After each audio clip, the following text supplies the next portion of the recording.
Grandpa, do you want to build a snowman? Come on, let's go outside and play. I haven't seen you anymore. Come out the door. It's like you've gone away. We used to be best buddies, but now we're not. I wish you could tell me why. Do you want to build a snowman? Grandpa, let's go build a snowman. Okay, bye.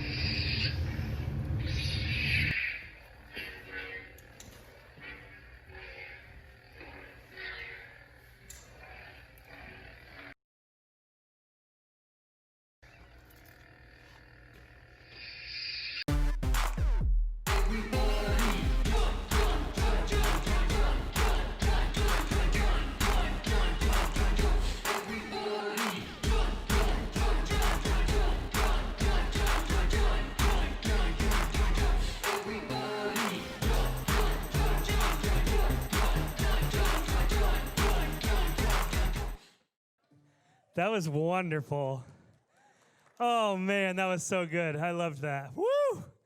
I don't want to say that I'm out of shape, but singing my own song got me out of breath. Like, it's out of control, isn't it? Guys, guess what? I have a special announcement for you guys. Today, there's something really exciting happening. Something that hasn't happened for a long time. I need Robbie to come on up here and Ava to come on up here. Let's go. Let's hear it for Robbie and Ava. Robbie, let's go, buddy. Hurry up. Come on. It's not going to, you guys stopped clapping for Robbie. Everybody clapped for Ava. That's so good. Okay, Ava, you stay right there. Robbie, you stand right there. Guys, guess what? It is both of these people's birthday. That's amazing. We're going to sing happy birthday as obnoxiously as we can, all right? If one person sings it even pretending to be good, you're wrong. Ready, set, go.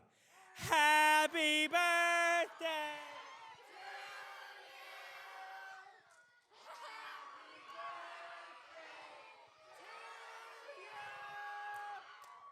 Happy birthday, dear Robbie and Ava.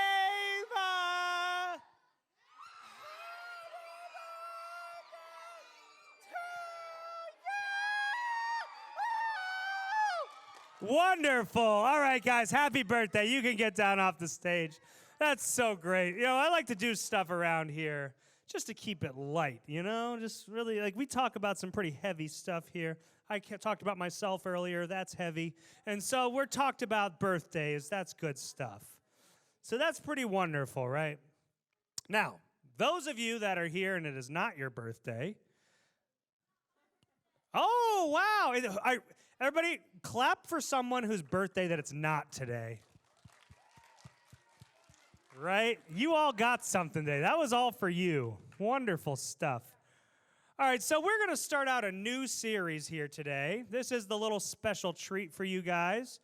Now, this series is all about faith. Faith, right? Now, we talk about faith all the time. We talk about like it's this huge part of everything we do, right? Faith, faith, faith. Speaking of faith, hey guys, we need you, if you are not currently eating or drinking, if you can put your mask back on, because that's the rules, and like, you know, yeah, that's all right. It's okay. You guys are good. I believe in you. I love you. I trust you, but we need you to put your masks on just because of safety, right? So, faith, right? We have faith in these masks. But faith, this is going to be a 3-part series on faith. So today we're going to talk about how faith is an attitude, all right? Faith is an attitude. Who can tell me what faith is?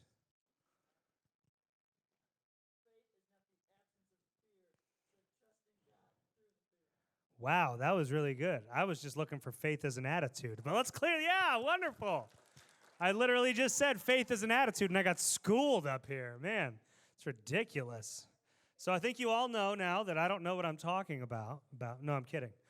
I'm probably the smartest guy on this stage right now. I had to double check, but I really needed to. Yeah, but so faith is an attitude, right? Has anybody ever had something ruined because somebody had a bad attitude about it? Yeah, raise your hand. Yeah. So, like, if you ever been like somewhere like, oh, this is gonna be the best thing ever, and you have that one friend that's like, oh, it's too hot or it's too cold. I don't want to do that. Oh, it's the worst. And you're like, bro, it's my birthday party, man. At least just like pretend for a minute, right? So all of these. Now, I would like to point out, I'm definitely the guy that's gonna say it's too hot. Like no matter what, like it's 30 degrees outside. I'm like, it's too hot to be outside. Because I sweat everywhere I go. I'm just a gross fat guy. But in the meantime, so like, has anybody heard of this cool thing? It's like the coolest thing on the planet called Star Wars. Has anybody ever heard of that before? Yeah, Star Wars, my man. So recently, I guess not as recently for some of you, but recently in my perspective, they had episodes 7, 8, and 9 come out, right? So those are the latest ones, and people hated them. They hated them. And I was like, I love Star Wars. I love everything about Star Wars.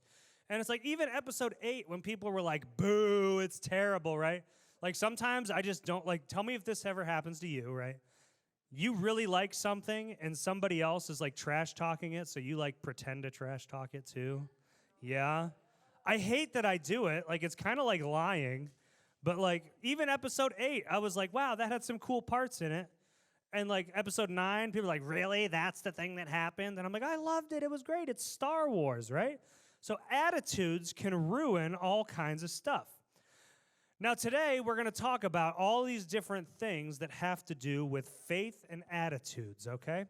So we're going to start off by looking at Romans 4, 1 through 8. And put it up here on the board probably. Every time I say I'm going to put something on the board, I never get it on the board because I'm not a smart man. But yeah, so Romans 4, numbers 1 through 8. If you have a Bible or a phone, you can pull that out. We're going to be doing 3 major passages here. Oh, last week at overtime, 5 minutes. John. There we go. All right. So there it is up on the board. So we're going to read this passage here. I'll read it. You can read it on the screen there. But all right, so Romans 4, 1 through 8 says, when then shall we say was gained by Abraham, our forefather, according to the flesh? For if Abraham was justified by works, he has something to boast about, but not before God. For what does the Scripture say? Abraham believed God, and it was counted to him as righteousness. Now the one who works, his wages are not counted as gift, but as his due. And the one who does not work, but believes in him who justifies the ungodly, his faith is counted as righteousness. Just as David also speaks of the blessing of the one whom God counts as righteousness apart from works, blessed are those whose lawless deeds are forgiven and whose sins are covered. Blessed is the man who the Lord will not count sins against them. Okay, so big, long, fat passage, right? Huge thing. What is this actually talking about here? We need to pause, and we need to kind of look at what this is saying, okay? So the whole thing is basically Paul looking, and he's saying, was Abraham this guy that God saved and said, hey, you're going to be this super cool guy because of all the things Abraham did? No, that's not what happened, right? So if he did do that, he had something to brag about. He did it. He saved himself. He did all this great stuff. But it says actually the exact opposite, right? It says like he did stuff, or he didn't do stuff. He trusted him as faith, right? So he had all this faith. So Paul says that Abraham wasn't accepted because he was a good person. He wasn't accepted because of any particular reason other than he trusted God. He had faith in God. Now, it's the same for us, right? There's all kinds of things that I can go on and talk about, but we're going to talk about that a little bit later, other stuff with Abraham. But there's all kinds of things that we think we can do to make us better, right? To like fix us, to save us. So we do all kinds of stuff with that. So today, the main takeaway that I want us to have here, this is the most important part of all of the things. Like if someone says, hey, what'd you talk about? This is the thing you're going to say, right? Our main takeaway is having an attitude of faith is to come humbly and ready to receive God, right?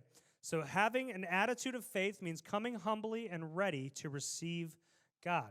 So let's break this down into two parts, right? Now we had this other passage last time, or this other series last time called Break It Down, is where we break down little chunks of everything, right? So everything we do, we need to break it down. If you were here, we talked about breaking it down. And yeah, some of that, we're like, break it down, hey. But not like that because, you don't have those kind of moves. But, some people do. Like, Ariana over here, she taught me everything I know about dance. That's pretty great. Thank you. Yeah, dance. Thank you. Thank you. We're having a good time here. Thank you. It's great. So come humbly, just like I am when I talk about how great I am. That's not humble at all. No, that's the opposite of humble. All right. So, yeah, we need to come humbly. We need to come as we are, and we need to come ready to receive when we go to God, okay? So let me paint this out. Who in this room, you don't have to raise your hand. Let's not raise our hand because I don't want people to feel bad. So I'll raise my hand, and you guys can just relate. Some people in this room were picked first for everything they've done, like in gym class, right? So if that was you, like think to yourself in your head, like, yeah, I get picked first in gym class. Not me, right? Some people are like, oh, yeah, we got picked. And then some people were picked last in gym class, me, because people mistaked my belly for the ball. And so they were like, we'll have the ball. And I'm like, oh, okay, well, yeah, I'll just go over there. And when you're playing dodgeball, I'm really good to hide behind. Some of you knew that from last year when we played dodgeball every day at life groups. I was always out, like dead first, right? So some people get picked last in other things. Now, this is a true story, so it's one of Justin's favorite stories that I have. And so we went out to Camp Carl. Anybody ever go out to Camp Carl before? Yeah, it's a pretty cool place, right? So we went out there and we were playing paintball at this place we did called Merge. It was Merge the Weekend. It's a high school thing that we used to do. And so we were out there at Camp Carl doing this Merge the Weekend. They were like, we're going to play paintball. And it was my time to shine, right? We got guns. We got all kinds of stuff. If you don't know, I was in the Army. And so we get out there, and everybody's like, we want John on our team. And I'm like, man, I feel so great right now. I was like, people finally want Johnny. Like, I'm getting mine, This is great. And I'm like, okay, here's what's going to happen. So one team got me, and they were like, yeah, we're going to dominate. It's going to be so good. He was in the Army. Yeah. Everybody go, yeah. That was nice. That's exactly how it sounded, right? And so we get out there, and I'm telling people, I'm like, okay, here's what's going to happen. We all huddled up. Here's what's going to happen. All right, half of you guys are going to go left. Half of you guys are going to go right. Half of us going to go down the middle. All right, one person's going to run up. They're going to lay down suppressing fire, shoot a lot of bullets at people, right? The other team's going to move up. We're going to keep moving that way. It's going to be great. We're going to love it. I'm like, yeah, okay, it's going to be great. That one, yeah. Do it. Yeah. It's just like that. It's so great. So we get out there. We're all ready to go. And I'm hunkered down. We got our guns. I'm like, okay. And they're like, 3, 2, 1. Like, and I'm like, all right. Pop. I'm out. I got shot immediately. Nobody, they didn't have a chance to do anything. Everybody was so disappointed in me. And they were like, dude, weren't you in the Army? You were talking about how great it was. Like, yeah. I got shot first over there, too. It was terrible. I'm horrible at the Army. I don't know why anybody thought I'd be good at this. So sometimes when you get picked first for something, it's not necessarily a good thing, right? So the Bible actually tells us this really cool thing that those who are first are last and last are first is pretty sweet, right? It gives guys like me hope. Now, some of you who are like last at gym class might have been first at like debate team or like engineering or robot building, things like that. And that's completely great. We all have different skills, right? In fact, the Bible says that the lower you are on the pecking list, usually the higher up you are on God's list for people he's looking at. So let me give you some examples here, right? So there's this guy named Gideon. Gideon was like the lowest of the low. He was a coward. He was like not the person you would want to do anything really ever. He was in like the worst tribe, the least tribe. He was the least of his brothers. He was terrified to do anything. And God chose him to lead his people through stuff into like this massive like invasion army kind of thing, right? There's this guy named David. Anybody ever hear of David? Yeah, no? Nobody's ever heard of David? Yeah. David, right? He was like this massive king figure. When we think of the Bible, we're like, whoa, it's King David. Yeah. Everybody go, yeah. Yeah. All right. It's King David, But King David was he was the last born of his brothers. In the Bible time, that's a big deal, right?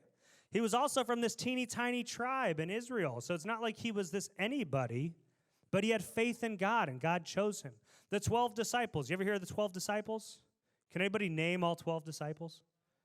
Yeah, nobody can, right? No, I'm just kidding. But there's those 12 disciples, right? And some of them have so many, like, significant things about them. We've got whole Bible, like, stuff written about them. Others, that's like, oh, that was a disciple? Oh, all right, cool, right? So that kind of stuff is all over in there. The Bible even says that the disciples were unschooled, ordinary men. I like that. I hate school. I'm not going to lie to you. I love learning. I hate school.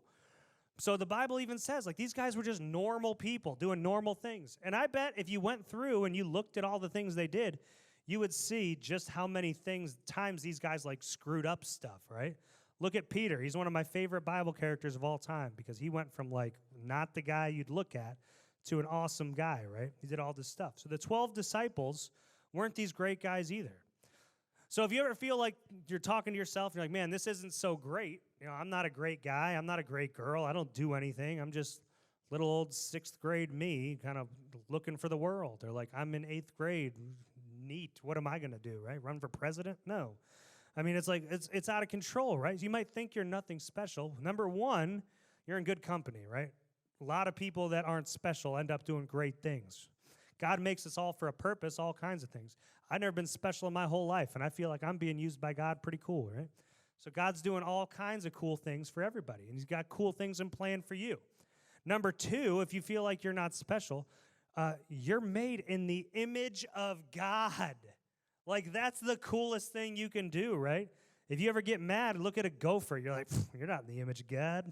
I am, I'll see you, right? No, that's great. God, the person who created everything, made you in his image with, like, his approved on you. I don't know what that's called. It's called a stamp. There we go. I got it. Made a stamp, a seal on you, said, boom. That one's mine. Made it perfect. Love it. And that's awesome. That's so cool. So don't ever think there's not something special about you. When you get depressed or you're like, man, I just feel worthless because I can't kick a ball or throw a ball or sing a song or whatever. Like, when you feel that way, like, dude, God made you. That's pretty sweet, right? So anyway, we're going to go back to Abraham now, right? So Abraham was this guy. Has anybody ever heard of Abraham before? Yeah, a couple people, all right. Who can tell me Abraham's entire life story? Yeah, probably not too many people. He's like, maybe. Might be able to. Yeah, so Abraham got a lot of stuff going for him, right? I have this mosquito bite on my leg that I keep trying to scratch with my foot, but I'm not balanced enough to be able to do it, so I'm just, like, falling over up here. So if I fall down, just pretend it didn't happen. No, just pretend. Literally, like, ignore it entirely and be like, no, he's fine. He's going to be fine. So, yeah. Now I really feel like I want to fall down at some point at random to see what you guys would actually do. But I'm not going to because I'll get hurt because I'm heavy. But anyway, so Abraham, back to Abraham. So Abraham was this guy that was like just kind of living, and God chose him to do an awesome thing. So in Genesis 12, he actually does this really cool thing with Abraham, right? So Genesis 12, verse 1, all right, it says this. Boom, there we go. So verse 4 is, let's see here. I'm trying to see where it breaks off here. Okay, so somewhere in the middle there. So verse 1, it says, now the Lord said to Abraham, go from your country and your kindred and your father's house to the land that I will show you. All right, so he's like, go to this place, take these people with you. I need you to do that. What would you do if somebody was like, all right, right now, pack up your stuff. I need you to move to Idaho. And you're like, what? Right? Like, talk about going from bad to worse, Ohio to Idaho. Man, at least we have Cedar Point. Idaho's got what, a potato? I don't know. So he says, take up everything you have and go to this land that I'm going to show you. Now, the land that God was going to show him is actually pretty cool. But, so Abraham went as the Lord told him, and Lot went with him. Lot's a dude. Abraham was 75 years old when he departed from Haran. All right, so what do we see here? God says go, and Abraham did what? Goed. right? Abraham went. God said go, Abraham went. Now, one of the things that I think is super neat here is Abraham was 75 years old. Man, I'm 34, and I'm like, I still feel like I'm waiting for something to happen in my life. Can you imagine doing nothing? Wait until you're 75 to be like, all right, here's what's going to happen now. That'd be insane. Anybody ever feel like you're not going to be used in your life? Anybody? All right, go ahead and wait 60 more years, and then we'll do something. No, it's tough, right? It's really hard. So Abraham was 75, and God said, I can use you, right? So what I want you to see here is that Abraham did what God called him to do. God said, do a thing, and Abraham obeyed. That's all there was to that. And God blessed Abraham in massive, massive ways, some super cool ways. So when we think about our lives, we're like the moment of truth time, all right? You don't have to raise your hand, but it's okay to raise your hand. Anybody ever feel like your life is just all messed up? I know mine feels like it's all messed up. I'm not going to lie to you. I work for God, and I feel like my life is all messed up, right? So there's all kinds of things, right? But sometimes when we think, okay, I have to clean myself up before I go see Jesus. Or I have to, for anybody ever feel like you're going to start working out, but you're not in shape enough to go to the gym, so you need to do push-ups and stuff at home before you go to the gym, so it's like you're not going to embarrass yourself at the gym, right? I feel like that. I took a long hiatus from the gym, and I went back, and it's embarrassing. It's I went from benching 260 to 70. For me, that's really bad. 70 is like a third of my weight. Can any of you guys feel like you can bench press 10 pounds? That's about half your weight. It's crazy, right? But anyway, so sometimes we feel like if only God knew what I had done, he would never accept me. Anybody feel like you've done something really bad in your life? Just feel that way, right? Guess what? God already knows what you've done. God already knows. You can't keep anything secret from God. And guess what? God loves you anyway. God's going to accept you anyway. He already knows all this stuff. And in fact, the coolest part of it is God knew what you were going to do 2,000 years ago before he sent Jesus, and still Jesus died for you for that thing that you're scared about and ashamed about, for that bad thing you did. God knew you were going to do it, and he still loves you, and nothing can change that, which is super, super cool.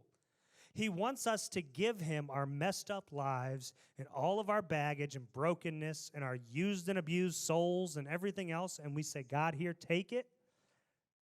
I'm yours, and he can fix it. It's awesome. If I could tell you even half of the stories that I have about things that are broken and just damaged and the way God fixed it, oh man, we could go on forever. It'd be awesome.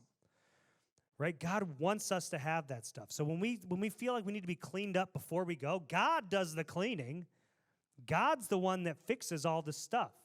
When we feel like we've got that broken piece, we got to let God fix that. We can't fix that. We got to let God take all of that stuff, right? So here's the last part that I want to talk to you guys here about, right? If you don't believe me, if you don't believe that God can actually do that, there's this passage, Luke 23, 39 through 43. All right, so this passage in Luke here. So Jesus is being crucified. Jesus is dying on the cross. If you don't know what that means, it's awesome, right? Jesus died for our sins. He didn't do anything. We did stuff. He died for it. It's pretty cool. It's like getting tried in a court and the judge saying you get life in prison and somebody else saying I'll go instead. It's a pretty big deal, right? So Jesus is dying on the cross. There's these two guys next to him.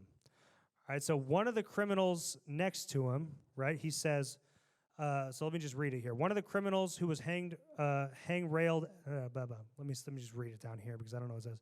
One of the criminals who hung there hurled insults at him. Aren't you the Messiah? Save yourself and us. But the other criminal rebuked him and said, don't you fear God? He said, since you are under the same sentence, we are being punished justly for what we're getting that our deeds deserve. But this man has done nothing wrong. Then he said, Jesus, remember me when you come into your kingdom. And Jesus answered him, truly I tell you, today you will be with me in paradise. So this is a criminal, a really, really bad guy, right? These are thieves, and we're not talking like, hey, I stole a box of crayons and a roll of quarters. No, we're talking like serious stuff. Like I stole the Declaration of Independence, and I stole like the Washington Monument. These are like bad guys, right? All right, so these guys are like bank robbers coming in, shooting people. They didn't have guns, but you get it, right? These are like really bad guys, probably done nothing good. They deserve what they're getting. And so at the last minute, this guy says, Jesus, just remember me. You didn't do anything. Just remember me when you get to heaven. Just remember me. And Jesus is like, guess what, my man? Today, I'm going to see you there. Today. Because that guy died like, what, maybe an hour later? I don't know. But he died that day. And that day, he was with Jesus in paradise. So that guy was a really bad guy and did awesome stuff. I don't think any of us in here are getting crucified anytime soon. And so we're not as bad as that guy, right? But guess what? We're still bad. We're still sinners. We still have these things, and Jesus died for all of it. So when we give our jacked up, broken, miserable lives, and we roll it over to Jesus, he can fix that and he can save that. All right, so the criminal did that, we can do that, and it's one of the coolest things in the world. We have faith in Jesus, and our lives can actually be given to him and restored. It's really, really neat.